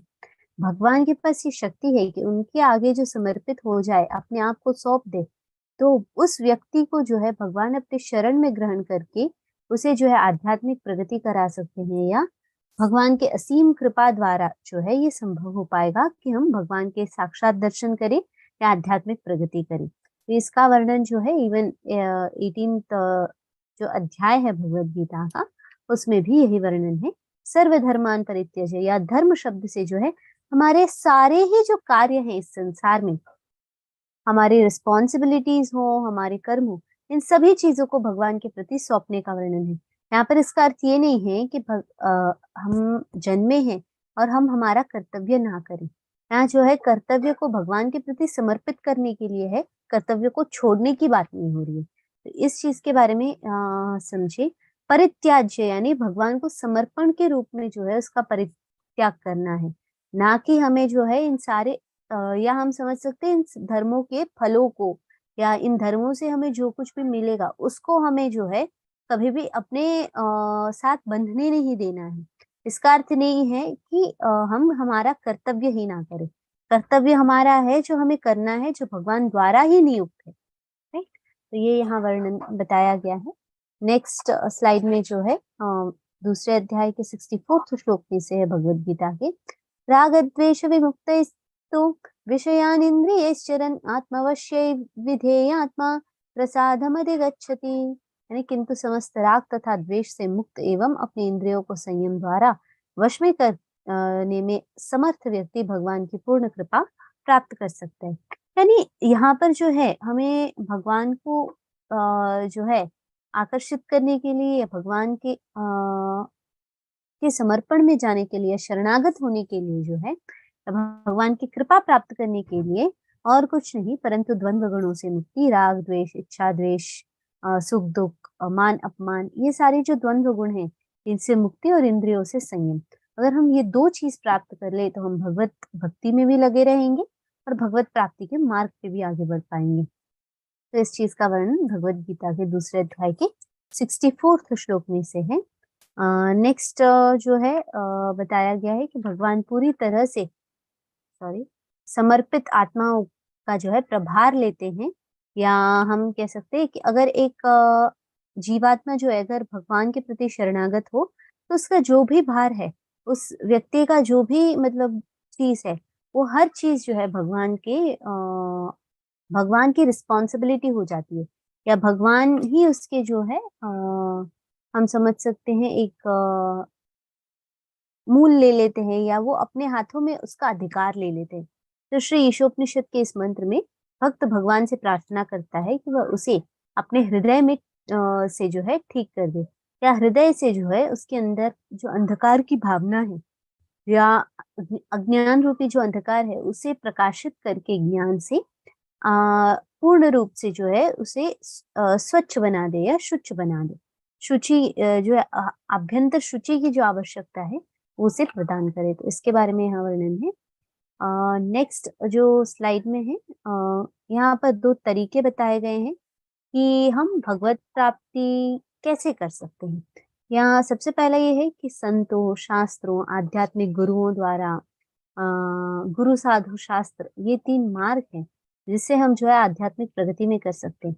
संतों से भी भगवान के बारे में जानेंगे, शास्त्रों से भी भगवान को जानेंगे, आध्यात्मिक रूप गुरु से भी भगवान के बारे में ही जानेंगे, इससे हम प्रगति कर सकते हैं।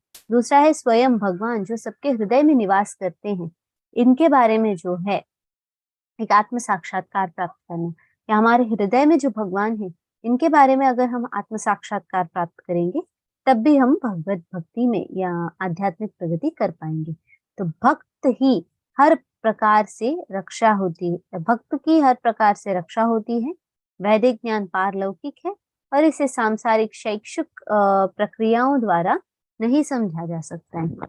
इसे कोई भगवान और आध्यात्मिक गुरु की कृपा से समझ सकता है। यानी जो भी आध्यात्मिक प्रगति के बारे में है या पारलौकिक वैदिक ज्ञान के बारे में है, ये इस संसारिक उपलब्धियों द्वारा, ये इस संसारिक जो है अनुकरण द्वारा हम कभी भी नहीं समझ पाएंगे। अगर हम इस चीज को समझना चाहते हैं तो या तो भगवान के आत्म साक्षात्कार द्वारा या आध्यात्मिक गुरु के शरण में जाकर भगवान की कृपा द्वारा इसे समझ सकते हैं। और कोई मार्ग नहीं है जस्ट बिकॉज कि कोई व्यक्ति गीता के या किसी आध्यात्मिक पुस्तक को पढ़ ले, इसका अर्थ ये नहीं होता कभी भी कि वो व्यक्ति जो है उस आध्यात्मिक ज्ञान को सचमुच सही रूप से जो है जान सका है। राइट? कई लोग कई तरीके से पढ़ते हैं। एक सिंपल कहें, एक शब्द अगर अंग्रेजी में लेना चाहे, BALI, कोई बली बोलेगा या कोई बाली बोलेगा, तो अब उसके वो चॉइस है कि वो उसे क्या किस रूप से समझता है। तो इसी प्रकार से शास्त्रों के अध्ययन द्वारा ही, सिर्फ बिना किसी मार्गदर्शन के अगर हम शास्त्रों का अध्ययन भी कर लें, उससे हम सही मार्ग को कभी नहीं प्राप्त कर पाएंगे। अगर हम सही मार्ग को प्राप्त करना चाहते, भगवान या आध्यात्मिक गुरु की कृपा द्वारा ही अगर हम इस ज्ञान को समझेंगे, तब जाकर जो है भगवत धाम को प्राप्त कर पाएंगे, तो भगवान को प्राप्त कर पाएंगे। तो इस चीज को हमें हमेशा ध्यान रखना है कि ये पुस्तकीय ज्ञान एक जो है काफी नहीं है भगवत भक्ति में स्थित रहने के लिए। ये इस श्लोक का जो है आखिरी स्लाइड है। नेक्स्ट जो है 2 प्रश्न है स्पेसिफिकली। मंत्र 18 में कृष्ण की तुलना किससे की गई है और क्यों की गई है? अगर आप लोग को याद है तो सबसे पहला जो शब्द है अग्नि, उससे कृष्ण की तुलना की गई है।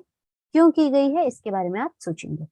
ऑलरेडी इसमें बताया गया था, फिर भी अपने व्यक्तिगत एहसासों की व्याख्या करें। यानी इस पूरे ईशोपनिषद में इस पूरे ईशोपनिषद के ज्ञान को प्राप्त करने के बाद आपके जो व्यक्तिगत एहसास है कि नहीं, मैंने ये समझा जो मुझे पहले नहीं पता था, परंतु इसे जानने के बाद मुझे कुछ समझ में आया है, या मैंने ये जाना है, महसूस किया है, एहसास किया है कि नहीं, मैं जो ये कर रही थी या कर रहा था गलत था, तो मैंने इसका परिवर्तन किया है। ऐसे जो भी चीजें हैं कृपया इसके बारे में वर्णन करें जो भक्ति के भावना में स्थित हो। ऐसे नहीं कि कई सारी चीजें होंगी कि हमारे अंदर जो है नित्य कर्मों में हम लोगों ने कई सारे बदलाव किए होंगे। इससे अधिकतर मैं ये जो है प्रधानता ये चाहूंगी कि व्यक्तिगत एहसास यानी कृष्ण के ज्ञान के बारे में हम लोगों को क्या पता चला है नई रूप से, या जिस चीज को हम समझे हैं इसके बारे में आप व्याख्या करें। तो ये आज के 17वें और 18वें श्लोक का अंत है। तो ये स्पेसिफिकली हमारा हुआ ईशोपनिषद पुस्तक पूरा। नेक्स्ट थर्सडे से जो है हम वापस से कंटिन्यू करेंगे भक्ति रसामृत सिंधु के साथ। तो ओके, यहाँ 55 मेंबर्स हैं, इंक्लूडिंग हम लोग कुछ जो है एडमिन्स और टीचर्स के साथ साथ 3 मेंबर्स हम लोग को कंसिडर करें। इसके अलावा कोई बता सकते हैं कि आप में से कितने लोगों ने तीनों की तीनों पुस्तक आज के साथ कंप्लीट कर ली है? भक्ति रसामृत सिंधु, ईशोपनिषद और उपदेशामृत, ये तीनों ही पुस्तक किनके कंप्लीट हो गए अध्ययन? हैंड रेज कर सकते हैं आप लोग। मधु माता जी, सुरेखा माता जी, परवीन माता जी, चित्रा माता जी, विनोद प्रभु जी, इवन एडमिन्स भी आई थिंक उनके भी हो गए होंगे। प्रेमलता माता जी, विनोद प्रभु जी, अर्जुन प्रभु जी, संगीता माता जी, विनय प्रभु जी, दिव्य प्रकाश प्रभु जी, मानसी माता जी, सुषमा माता जी, अमिता माता जी और विकास प्रभु जी। Right, okay. असाइनमेंट जी माता जी, मानसी माता जी का मैसेज आया है कि असाइनमेंट नहीं हुआ है उन्हें। नहीं, असाइनमेंट्स की बात नहीं हो रही है। अध्ययन मतलब स्पेसिफिक क्लास किन्होंने सारे ही कंप्लीट कर लिए हैं। असाइनमेंट्स स्पेसिफिकली आई थिंक 3 के जो देने हैं वो मैं आपको प्रोवाइड कर दूंगी। हरे कृष्णा माता जी। माता जी तीनों बुक्स पढ़ी तो है लेकिन असाइनमेंट पूरे नहीं हुए हैं। जी, एक मिनट, मैं उसके बारे में बात करती हूँ। Just give me a second माता जी। माता जी मेरे भी असाइनमेंट पूरे नहीं हुए, मेरा हाँ, हो गई एक थी। मिनट मैं उसके बारे में बता रही हूँ। 2 मिनट जो है सब्र रखिए। तो स्पेसिफिकली आप लोगों का जो है अध्ययन कंप्लीट हो गया है ऑफिशियली लेवल 3 का। अगर आप लोग जब अपना असाइनमेंट्स कंप्लीट कर लेंगे तो आप लोग जो है लेवल 4 में जा सकते हैं, या अगर आप लेवल 5 ऑलरेडी कर रहे हैं, लेवल 4 नहीं करना चाहते हैं, जैसे कि कुछ लोग आप लोगों में से 16 माला कर रहे होंगे और भक्ति शास्त्री में होंगे, राइट? तो जो ऐसे स्टेटस में हैं आप कंटिन्यू कर सकते हैं। अगर आप लेवल 4 फिर भी करना चाहें तो आपको ये असाइनमेंट्स कंप्लीट करने होंगे। तो एक बार आप कर लेंगे तो उसके बाद हम लेवल 4 में आपको भेजेंगे। तो ये स्पेसिफिकली जो असाइनमेंट है मैं आज रात को प्रोवाइड करने की पूरी कोशिश करती हूँ, या तो कल तक आप लोगों को असाइनमेंट्स आ जाएंगे तो आप कंप्लीट करके जो है नेक्स्ट सेशन के साथ आगे बढ़ सकते हैं। ओके, तो ये स्पेसिफिक हरे कृष्णा माता जी इसका सर्टिफिकेट कब तक मिलेगा फिर? जैसे मेरे असाइनमेंट आप कंप्लीट एक है, बार सारे बच्चे असाइनमेंट्स कंप्लीट कर लें, कुछ जैसे कि इस वीक का भी होगा। ये हाँ वीक जी। के असाइनमेंट्स कंप्लीट करने के बाद जो है मे बी आई थिंक मैं मंडे को आप लोगों को एक फाइल प्रोवाइड करूंगी असाइनमेंट कंप्लीशन फॉर्म करके। उसे अगर वहां पर असाइनमेंट्स आप लोग के कंप्लीट हो जाए, अगर आप लोग उसे फिल कर देंगे तो आपके जो प्रीवियस असाइनमेंट्स है जितने भी आपने दिए हैं, अगर कंप्लीट है वो मैं क्रॉस चेक करके आप लोग को सर्टिफिकेट्स प्रोवाइड हो जाएंगे। बट अगर एक बार आप फिल कर देते हैं तो उसके बाद आप लेवल 4 ज्वाइन कर सकते हैं। सर्टिफिकेट्स में बी बाय अ मंथ और सो आई विल प्रोवाइड यू। अच्छा टाइम लग जाएगा उसमें। माता जी हाँ कब तक असाइनमेंट दे सकते हैं? स्पेसिफिकली अगर आप लोग जो है may be bye at least Wednesday अगर आप लोग कंप्लीट कर लेते हैं तो मैं आप लोगों को लेवल 4 में आगे ले जा पाऊंगी, नहीं तो वापस से 1 हफ्ते का डिले हो सकता है इसीलिए। माता जी मैं मेरे थोड़े ज्यादा बाकी हैं, तो मैं जो पहले के असाइनमेंट जो आपने दिए थे वही पूरे करूँ ना? जो आप नई बुक स्टार्ट करने लगेंगे तो फिर वो अलग असाइनमेंट आने लग जाएंगे, तो मैं पहले की ही कर लूँ ना? पहले की ही करनी है आपको। ओके जी, धन्यवाद हरे माता जी। कृष्ण। हरे माता जी मेरे आज तक के तो कंप्लीट हैं, बस जो आज आप नए हाँ, मतलब यस आज माता जी, श्लोक हुए वेरी ना स्पेसिफिक। वो रह गए बस। हरे कृष्णा, जी आपकी आवाज कट रही है। हरे कृष्णा माता जी। हरे कृष्णा में जी, मेरी आवाज आ रही है अभी? जी माता जी आपकी क्लियर आ रही है, मेरी ओके, नहीं आ रही। स्पेसिफिकली ये है कि अब तक के जो असाइनमेंट्स है आपको कंप्लीट करना है। इवन जो आज के और लास्ट वीक के असाइनमेंट है वो भी मैं आज आपको प्रोवाइड कर दूंगी। ये प्रोवाइड करने के बाद जो है आप लोगों को फॉर्म फिल करना होगा, जो मैं मंडे को आपको प्रोवाइड करूंगी। तो जो भी फिल करते हैं वो लोग आगे नेक्स्ट स्टेप में जा सकते हैं, राइट? तो उसके लिए मैं आपको सारे लिंक्स एंड ऑल का जो है पूरा कंप्लीशन देख लूंगी। तो और सर्टिफिकेट्स जो है 1 मंथ में आ जाएंगे। 16, 17, 18 मैं जैसे बता रही हूँ, 16, 17, 18 लास्ट टाइम ही जैसे आप सबने कहा था कि साथ में मैं प्रोवाइड कर दूँ, तो मैं आज साथ में प्रोवाइड कर दूंगी। I hope this is clear assignments के बारे में। नेक्स्ट वीक से जो है हम नेक्स्ट बुक स्टार्ट करेंगे, नेक्स्ट थर्सडे से। ओके, हरे कृष्ण जी। और मोस्ट प्रोबेबली जुलाई में बीच में कुछ कक्षाएं जो है दूसरे टीचर द्वारा ली जाएंगी, उसके बारे में मैं वर्णन आई थिंक जुलाई में बताऊं, बहुत अर्जेंट नहीं होगा। तो यस, आई थिंक अब जो है मेरा आप लोग सब हैंड्स लोअर कर सकते हैं। हरे कृष्ण माता जी। जी माता जी, जो जुलाई में क्लासेस होंगे तो उनका लिंक तो यही रहेगा ना? हाँ, सबका लिंक यही रहेगा। जी माता जी। मुझे पूछना था जैसे कि जुलाई में हरे कृष्णा, जिन्हें भी प्रश्न पूछने हैं कृपया हैंड रेज करें। मुश्किल हो जाएगा कि मैं जानूं कि कौन बोल रहा है कौन नहीं। हरे कृष्णा माता जी, मुझे बस एक क्वेश्चन था। जुलाई में जैसे दूसरे टीचर होंगे और मेरे असाइनमेंट पूरे नहीं हो रहे हैं, तो मैं आप ही के असाइनमेंट को कंटिन्यू करूं क्या? हाँ, मेरे अब तक के जो असाइनमेंट्स आए हैं वही कंटिन्यू होंगे। जुलाई में सिर्फ कुछ दिन जो है मुझे सब्स्टिट्यूट किया जाएगा, क्योंकि मेरे फाइनल एग्जाम्स है जुलाई में। तो उस समय जो है अगर डेट्स क्लैश नहीं होती हैं तो मैं लूंगी, अगर डेट्स क्लैश होते हैं तो दूसरे टीचर करेंगे। माता जी अभी जुलाई में बहुत टाइम है। जी जी नहीं, फिर भी माता मैं जी, फिर भी प्रेयरली अच्छा बता है कि दूं। आप पहले से आपने अच्छा हमें बता दिया। जी माता जी, मधु माता जी पूछ रहे हैं कि लेवल 4 में कौन सी बुक होगी? लेवल 4 में कोई स्पेसिफिकली बुक का अध्ययन नहीं होगा। Level 4 is all about presentations, कि आपने अब तक जो सीखा है उसके बारे में आप प्रेजेंटेशन करके जो है टीचर को दिखाएंगे। ओके, नेक्स्ट बुक हम थर्सडे से स्टार्ट करेंगे। मित्तल माता जी, हरे कृष्णा। हरे कृष्णा माता जी, मुझे ये पूछना था कि भक्ति रसामृत के कितने सेशंस होंगे, यानी कितने वीक होंगे ये? वीक्स के बारे में just give me a second, I will let you no. मुझे भी माता जी, उसमें तो आपने बताया था 19 है टोटल चैप्टर्स जो हमें चैप्टर्स करने हैं। 19 है, बट प्रेजेंटेशंस के हिसाब से जो है हम लोग चैप्टर साथ साथ में लेते हैं माता जी।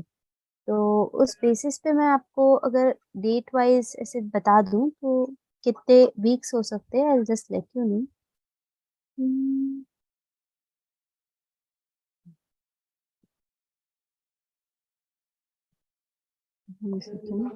हरे कृष्ण माता जी। 1 सेकेंड, हरे कृष्ण। माता जी, 2-2 करके अगर होगा तो मोस्टली 10 क्लासेस होंगे। 7 8 9 क्लासेस है माता जी टोटल। स्पेसिफिकली पहले से लेके 2-2 हैं, लास्ट 17 18 और 19 साथ में रहेगा। ओके, धन्यवाद माता जी। 9 क्लासेस, यस। हरे कृष्णा। यस, नैन्सी माता जी, हरे कृष्णा। हरे कृष्ण माता जी, दंडवत प्रणाम। हरे कृष्णा। माता जी, मेरे को प्रीवियस असाइनमेंट नहीं मिले हैं। माता जी, आप नेहा माता जी या दिव्या प्रभु जी को मैसेज कर दीजिए, वो आपको प्रोवाइड कर देंगे। ओके माता जी। हरे माता कृष्ण। नैन्सी माता जी, आप ईशोपनिषद का बोल रही हैं? यस माता जी। अभी कुछ दिन पहले ही मैंने स्टार्टिंग से ही पूरा डाला है ग्रुप में, फिर भी मैं आज वापस से डाल दूंगी। माता जी, मैं आपको आज का भी प्रोवाइड कर देती हूँ, आज रात तक। उसके बाद आप जी सब ईशोपनिषद का टोटल साथ में डाल दीजिएगा। जी जी माता जी, कर दूंगी। हरे कृष्ण। राम हरे प्रभु जी, कृष्ण, हरे राम प्रभु कृष्णा। जी। हरे कृष्ण माता जी। जी आपने आपने स्टार्टिंग में बताया था कि ये जो क्लासेस होंगी वो साइकिल में होंगी। पहले ईशोपनिषद, उसके भक्ति रसामृत। तो अभी सिंगल। मैं तो ये अभी मैं अगर मैं ईशोपनिषद फिर से दोबारा अगर पढ़ना चाहूँ तो इसी सीक्वेंस में मुझे इसी क्लास में कंटिन्यू करना पड़ेगा, राइट? जी अगर प्रभु जी। क्योंकि मैं थोड़ा और डीप नॉलेज लेना चाहता हूँ, तो मैं थोड़ा और एक साइकिल और लेना चाहता हूँ, थोड़ा टाइम लगेगा, that is fine. But that is fine. वो स्पेसिफिकली इसी में कंटिन्यू करेंगे तो फाइनली भक्ति रसामृत सिंधु और उपदेशामृत के बाद वापस से हम ईशोपनिषद करेंगे। मे बी जी मतलब एक रीजन क्या होगा कि ईशोपनिषद डायरेक्टली जिन्होंने स्टार्ट किया होगा तो थोड़ी कंफ्यूजन ज्यादा होंगे। मे बी आप जब भक्ति रसामृत सिंधु और उपदेशामृत कर लें तो ईशोपनिषद पे बहुत ज्यादा क्लैरिटी मिल जाएगी आपको। ओके, जी माता जी, जी माता जी, हरे कृष्ण माता जी। हरे कृष्ण। हरे कृष्ण। विकास प्रभु जी, अनम्यूट कर सकते हैं आप। हरे कृष्णा माता हरे कृष्णा माता जी। जी प्रभु जी, बताइए। आई थिंक दो विकास प्रभु जी। ओके ओके ओके, मैंने हैंड रेज नहीं किया था। एनी जी, ओके। हरे कृष्ण। हरे कृष्णा। जी माता जी, मैं ये पूछा था कि वही प्रश्न की हमको दोबारा अगर रिवाइज करना हो ये उपनिषद, उपदेशामृत और अपना भक्ति रसामृत सिंधु नेटवर्क सेक्शन, तो वो कर सकते हो क्लासें भी आपके ना साइक्लिंग ऑर्डर में होती है? मतलब इसके बाद जो जो होंगी शुरू वो होंगी अपनी ये ईशोपनिषद नहीं वो भक्ति रसामृत सिंधु दोबारा अटेंड कर सकते हैं ना? कर सकते हैं। हम मेरा बहुत सारे सेशन मिस हो गए हैं एक्चुअली। हाँ, नहीं आप कर सकते हैं। कर सकते हैं हम लोग, दोबारा कुछ प्रॉब्लम नहीं है ना? मतलब नहीं कोई प्रॉब्लम नहीं होगी। यही मैं जानना चाह रहा हूँ, मतलब दोबारा एक बार कर लेंगे तो अच्छी तरह पकड़ हो जाएगी। मेरा सारा काफी सेशन मिस हो गया इसमें, किसी में दो। जी नहीं आप दोबारा अटेंड कर सकते हैं। हरे कृष्ण। हरे कृष्णा। रेखा माता जी। हरे कृष्ण माता जी। हरे कृष्ण, बताइए। माता जी, हमने लेवल 3 ईशोपनिषद हमने श्लोक नंबर 9 से शुरू किया है माता जी। तो माता जी सर्कल में घूमेगा तो हमें 9 10 तक ही करना पड़ेगा, तभी उसके असाइनमेंट तभी पूरे होंगे ना? जी जी। तो जैसे अभी पिछली बार डाला है तो 1 से लेके डाला है पूरा, तो हमें तो 9 से आता है। आता ही आप नहीं। लाइन से कर सकते हैं। जी माता जी। जी, हरे कृष्ण। हरे कृष्ण। ओके, कोई न्यू कमर से हरे क्लास कृष्णा में? माता जी। जी अलका माता जी, हरे हरे कृष्ण। कृष्णा माता जी। जी माता जी, मैंने ना अभी 2-3 क्लास ली है इसकी उपनिषद की। तो जी क्या ऐसे हो सकता है कि मैं सीधा भक्ति रसामृत से शुरू करूं, स्टार्टिंग मतलब इसी के असाइनमेंट से शुरू करूं? कर सकते हैं माता जी। ठीक है, थैंक यू माता जी। हरे कृष्ण। जी विकास प्रभु जी, हरे हरे कृष्ण। कृष्णा। हरे कृष्ण माता जी। जी माता बताइए। जी, अभी आपने बताया था कि जो 9 वध्याय है उसमें 10वां जो वध्याय जो 9 अमरीश महाराज, तो उनके बारे में थोड़ा प्रकाश डालेंगी? मैं उनको अच्छे से नहीं जानता हूँ। ओके, स्पेसिफिकली जो है अम्बरीश महाराज के बारे में तो एक हम समझ सकते हैं भागवतम में बहुत ज्यादा जो है ज्ञान है। ओके, तो अगर हम शॉर्ट में बताना चाहें अम्बरीश महाराज के बारे में, तो वो इक्ष्वाकु कुल में एक राजा थे। जी। इक्ष्वाकु कुल अगर हम जानते हैं सब, भगवान राम का जो कुल है वो भी इक्ष्वाकु कुल है। तो इक्ष्वाकु कुल में एक राजा थे अम्बरीश महाराज। और स्पेसिफिकली क्या होता है, उनके जब रूलिंग थी ना, तब हर एक व्यक्ति जो है उनके उस राज्य में बहुत खुश थे। ऐसा कुछ था ही नहीं कि उस पूरे राज्य में दुख नाम की चीज नहीं थी, क्योंकि वो खुद जो है भगवान के बहुत बड़े भक्त थे। तो उनकी भक्ति से प्रसन्न होकर उनका पूरा जो राज्य है वो सुख में था। और उनकी एक ये आदत थी कि वो हमेशा एकादशी करते थे, वो भी निर्जला। और कैसे स्टार्ट करते थे, तो एकादशी के पहले दिन शाम के बाद से जो है वो कुछ भी जो है आहार ग्रहण नहीं करते थे। और इवन जैसे कि फल है, दूध है, कुछ भी नहीं, सिर्फ जल भी ग्रहण नहीं करते थे। इस तरीके से कंटिन्यू होता था। और द्वादशी की सुबह को जो है वो अपना जो एकादशी का व्रत है उसका पारण करते थे। और उससे पहले जो है कभी भी पारण करना गलत माना जाता था। और ये इतने मतलब बहुत ही प्रतिष्ठित थे कि इवन जो इंद्र आदि जो देवता है ना, वो भी इनके सामने जो है अपने आप को छोटा मानते थे। तो ऐसी भावना थी उनके अंदर, और हमेशा एक मतलब उद्वेग में रहते थे। तो एक बार इंद्र ने जो है दुर्वासा मुनि को कहा था कि अम्बरीश महाराज से एक बार आप भेंट करें। ये क्यों बोला था, तो स्पेसिफिकली अगर हम सब जानते हैं दुर्वासा मुनि जो है उनका हमेशा कोई ना कोई कंट्रोवर्सी हमेशा रहता था।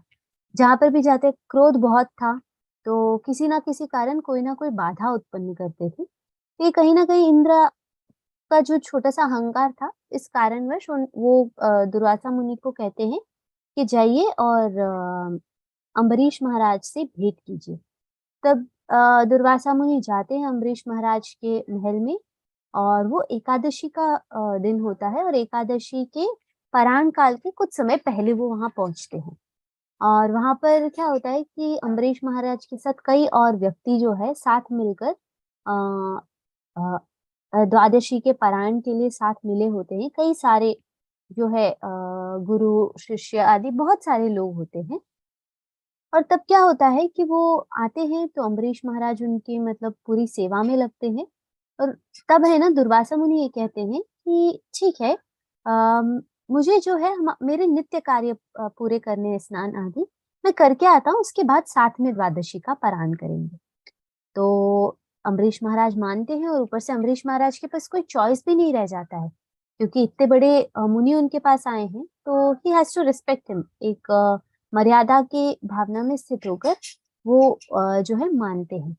और दुर्वासा मुनि जाते हैं अपने नित्य कार्य के लिए, पर बहुत समय होने लगता है। तो अब द्वादशी का पारायण काल उत्पन्न होता है, और ऊपर से निर्जला एकादशी, वो भी दशमी के शाम से शुरू की है इन्होंने।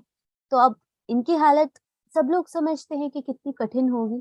तो ऐसे जब होता है तो कंटिन्यूअसली सब लोग कहते हैं कि इंतजार करते हैं फिर भी बहुत देर के लिए।